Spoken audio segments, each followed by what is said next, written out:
Item number 9 is to consider a request for an extension of the temporary use permit. And this is for a portable concrete batch plant supposed to be located on the southwest corner of Midway Drive and Dagbury Parkway. We had approved this much earlier, but due to constraints in the weather, they're asking for an extension for approximately at least 60 days. Council, what is your pleasure? Move to approve. Thank you. Thank you. The motion's been made by Councilperson Bynum and seconded by Councilperson Stoniford to approve the request for the extension of the temporary use permit number 13-04. Any further comments, council? If not, cast your vote.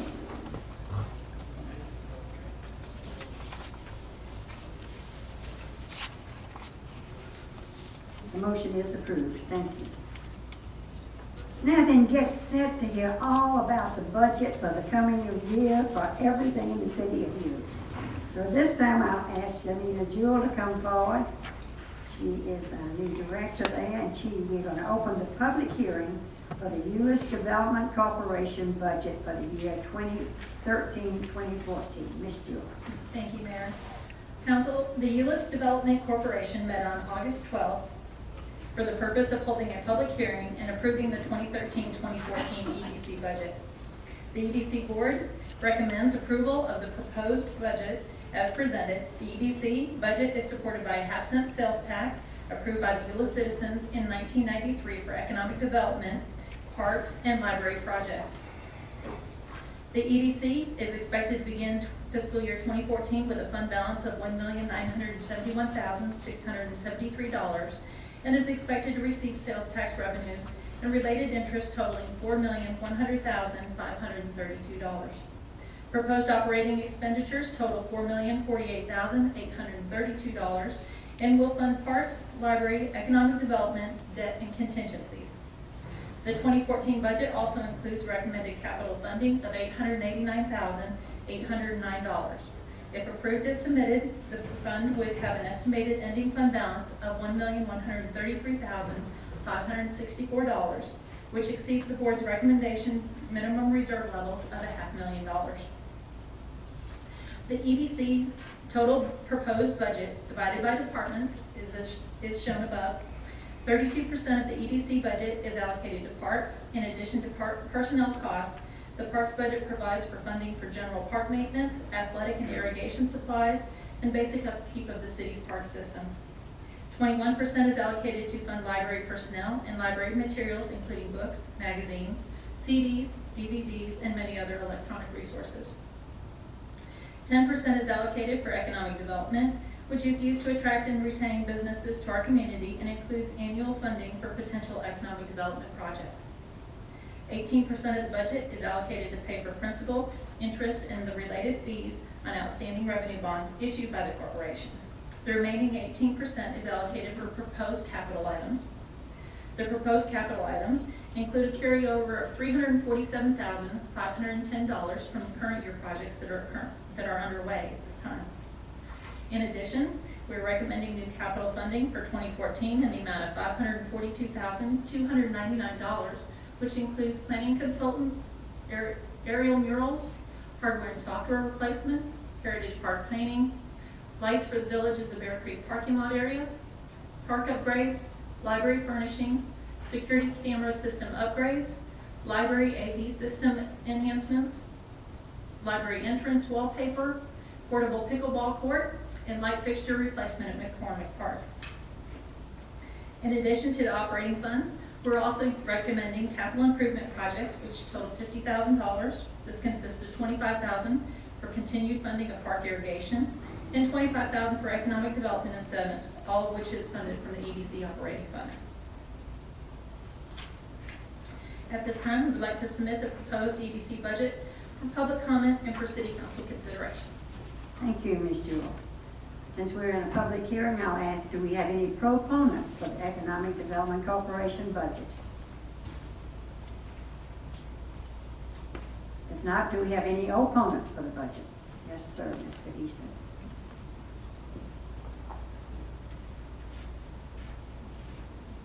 I don't know whether to say I'm a proponent or an opponent, but anyway. My name's Darrell Easton, I live at 1005 Fayette Drive. But as I look at the budget that's available online, it's got personnel costs in there for the parks. No, that's all it has is a line item personnel. I don't know how many park personnel that funds. Is it all of the park personnel? Is it a portion like the police department? You know, the CCPD funds part of the police department, but you know, I guess I could dig into the other part of the budget to see if there's any park personnel in that. Same thing with the library. And then what caught my eye was the line item on the economic development part of it itself. There's a personnel cost for $151,948. And I can understand the parks and the library, but what's the personnel cost directly with the EDC part of that? I mean, do we split part of the fund in the finance departments, or how does that work? I'll ask Ms. Julie if she'll come forward and explain it to you. Well, I'd like somebody on the city council member to explain that, because number one, you have to approve this budget. And if you're not sure what's in it, how are you going to approve it? If you don't know what that line item is, you know, I would think you would want to know what that line item is. I would if I was sitting back there. Is there somebody on the city council that can answer that? Mr. Easton, can I point out one thing that you mentioned earlier? The council, the personnel are available online also. The entire city budget is out there, and in tab 7 of the city document, which is out there, it has a personnel count by every fund. So that information is available out there online, so. Yeah, I did a brief research of that, but. Yes, it's in tab 7, it's actually page 7-1, that will give you the breakdown of all the personnel. Okay, I'll take a good look at that. But the economic development court part of it, well, you know, I'd like a city council member to answer. They're the ones that voted on it, you know. What is the breakdown of the personnel allocation to the EDC?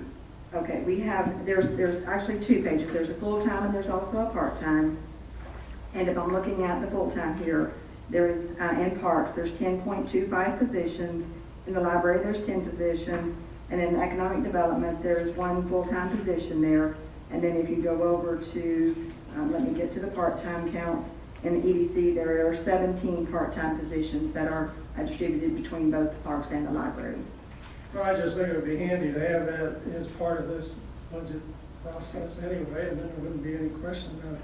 And what was the 100? Well, wait a minute. There is no question about it. It's in the budget on that page that's online that she just gave you. So I don't want there to be any misunderstanding imparted to the audience as if it's some hidden. Well, this is a page. separate budget approval itself. Otherwise, you wouldn't have a public hearing on it, and then another one I understand. for the general budget. So I understand, but there ought to be an asterisk on this budget that points you to that thing or something, because, you know, if I'm just looking at this budget, it's a standalone budget. That's why you're approving it as a standalone budget, I think.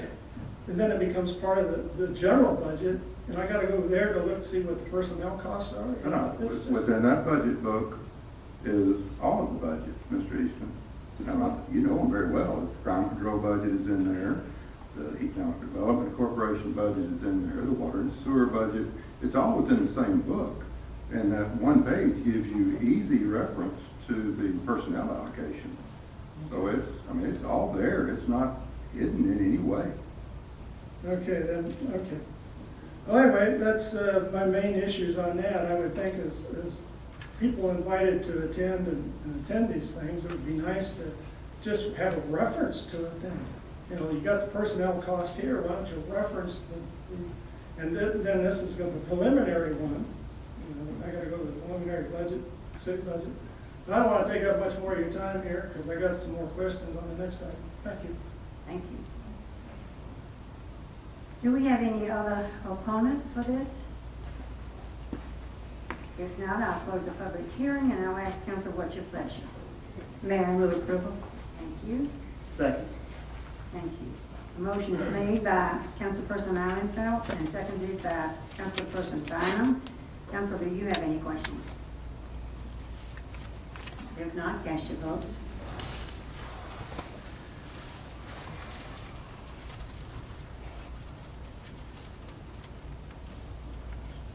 Okay, the budget is approved by the EDC. And item number 11, will now approve the Economic Development Corporation budget. Well, that's what we just did.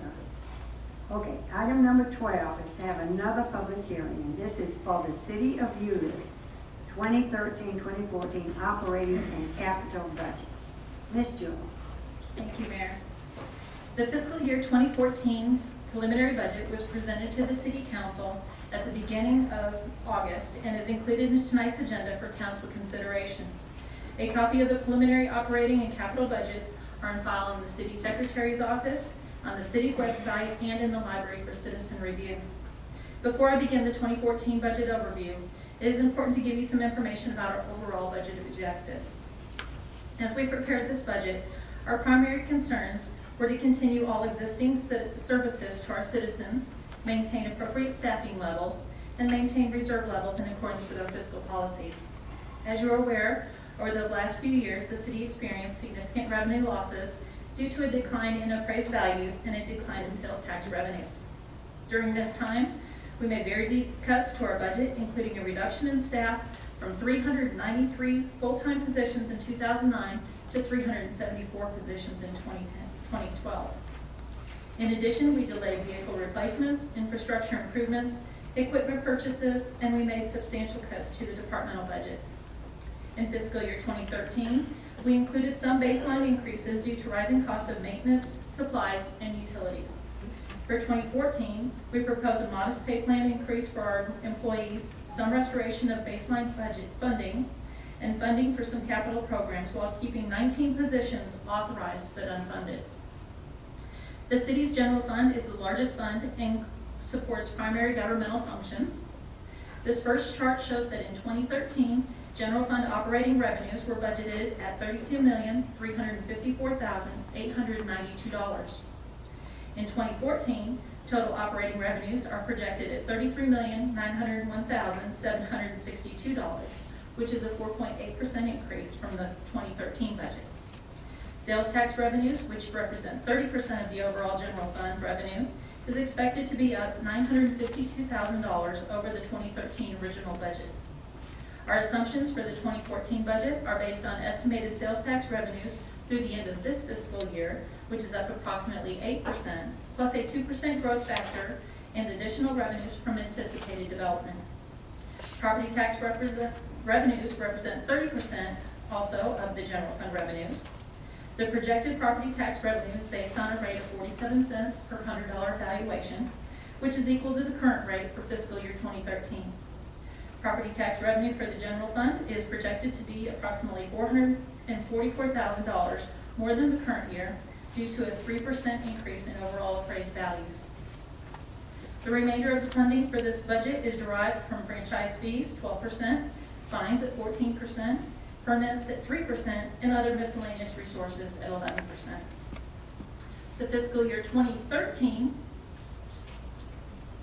there it goes, 2013 general fund expenditures were at $32,341,143, compared to the budget for fiscal year 2014 of $33,851,706, which is 4.7% increase from prior year.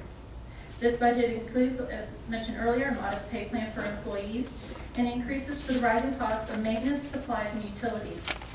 Additional rebates have also been budgeted due to the increase in sales tax revenues.